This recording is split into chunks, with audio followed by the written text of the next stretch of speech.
Look at the guys in the front row. Very good. They're crazy about you. That's great. Right. Welcome to Sweden. You've been here plenty of times. Yeah, loads of times. Last year, mineral water. You're used to other stuff. No, I'm just wondering if it's that date rape drug, Rohypnol or whatever it is. No. No, you don't do that I'm not stuff trying here. those tricks. No, okay, that's fine.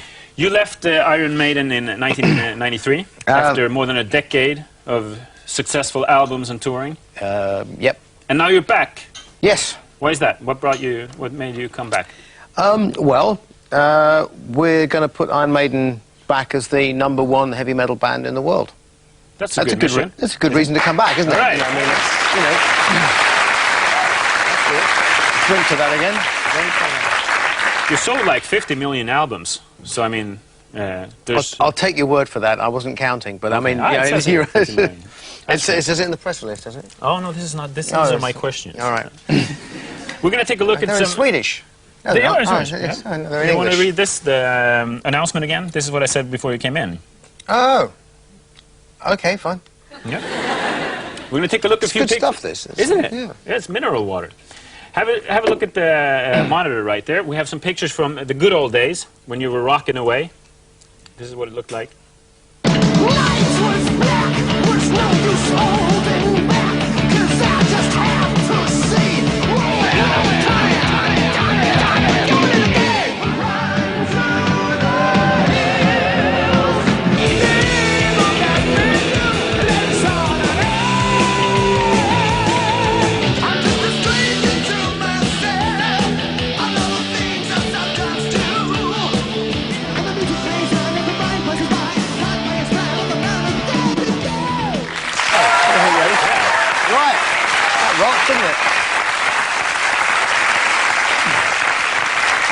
You have longer hair, lot longer hair. That's correct. Yes, I'm actually in training to get your job. So to get my job. It's slowly getting shorter and shorter. Okay, and shorter, but then you have to shave up these. Yes. Yeah, well, it's going to be a few years yet. You know, Okay. but I'm working. How on long it. have you had the short hair? Oh, about 7 years. Okay, so since you left the band. Yeah, although it's sort of, you know, it goes up and down and things like that. It's actually the hair thing. I don't think is an issue anymore. Okay. You know, but, for rock and roll bands. You know, all ever right. since Rob Halford from Judas Priest shaved his off completely. You That's know. true. I was expecting you to have even shorter hair. I had heard that you had. It needs to get a cut. Actually, it's Okay. getting a bit long. We yeah. can't attend to that now during the interview. But No, maybe absolutely afterwards. not. No. You got. Perhaps I can get the Swedish golfing ballerinas to do it. Did for you me. see that? It's fantastic. Amazing. Golf and ballet. Yeah. And Could be and internet. Yeah. You saw they had Could the be a new computer. sport because if you do that, you know, I mean, golf, ballet, and internet. Yeah, why not? Because you already have skiing and shooting. I know, a strange combination. Yeah, you know, so it's And like judges putting skiing those- uphill. That's the one that gets me. Okay. I mean, it's logical to you guys, but we're like skiing uphill. That's strange. What is you know? that? I've never heard of that. Yeah, you know, well, like the walking thing they do. You know, I haven't seen that. you know, uphill skiing. Wow. In Sweden, we only have downhill. Oh, okay, fair enough. It's down- Norway that they have uphill skiing. Yeah, that's true. That's it. Is it true you once were a very good fencer? Fäktare in Sweden? Yeah, I used to sort of. I read you were almost in this British Olympic team. Almost. Well, yeah, I was sort of. I was being bandied around selectors' meetings every now and again. You know. Okay. Sort of like, you know. But you were good. You were an athlete. Yeah. So when was this? During the university? This is when I was in Iron Maiden. During Iron Maiden? Oh yeah. Yeah. You were yeah. fencing?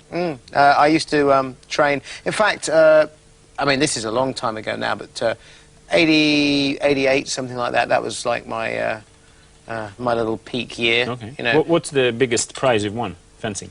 Oh, I was. Well, actually, probably it was a team thing. I was British. Won the British team championships in '87, '88, and Wow. we went to the European Cup and everything. And Wow. Why did you start with fencing? Because I wanted to sort of fight people, and I was just your average aggressive 13-year-old who just was you know, a bunch of raging hormones, and you want to get rid of it all. Okay. And my school, I mean, I would actually quite happily have done boxing. I really wanted to do boxing or fighting. That's more like aggressive. But they didn't allow it at the school, and they didn't have anything like karate or judo or anything. We had rugby. I mean, I used to like rugby. You know. But is there like aggressiveness in fencing? Oh yeah. It's very aggressive. Because it looks more like a gentleman sport.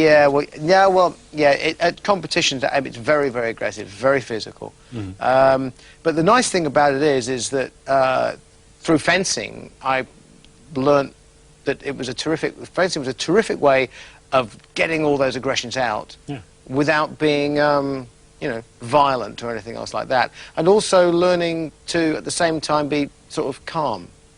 You know, because it's discipline as well, isn't it? Yeah, you have to be cunning and calm, as well as being very aggressive and seizing the moment. You know, sort of very like a grasshopper. You know, sort of, when you can hold, whatever in your, then you will. What was that? A grasshopper? Yeah, what was it? Oh God, what is it? What's that daft American kung fu? Okay, all right. Kwai Chan Kane. You know, the cod philosophy. You know, sort of like, when you can drink a glass of water without seeing bubble, then you will know truth. You know, and things like that. So. Okay. So yes, that's what I learned. That's from interesting fencing. because it's an interesting choice of sports, I'd say, for a heavy metal singer. Well, I wasn't a heavy metal singer then. You see, I didn't know I was supposed to not choose things because I was a heavy metal singer. Okay. Only after I became a heavy metal singer did people tell me, "Oh, you're not supposed to do that. You're a heavy metal singer. You should drink beer and punch people." That's right. So I'm glad I didn't do boxing actually. Because what few brain cells I have are still largely intact, you know. Let's tell us about the new album now. When's it coming out and what's it called? It's called Brave New World. All right.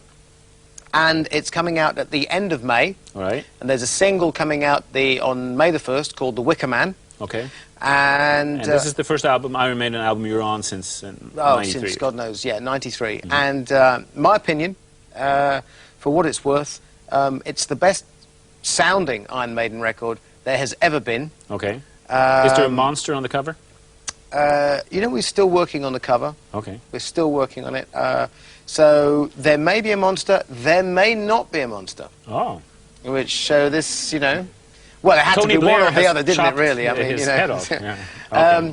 So that's what we're working on. This is the first album that we've actually recorded live in a studio, which may seem strange because Iron Maiden has a reputation of being, a really hell of a good live band. Yeah.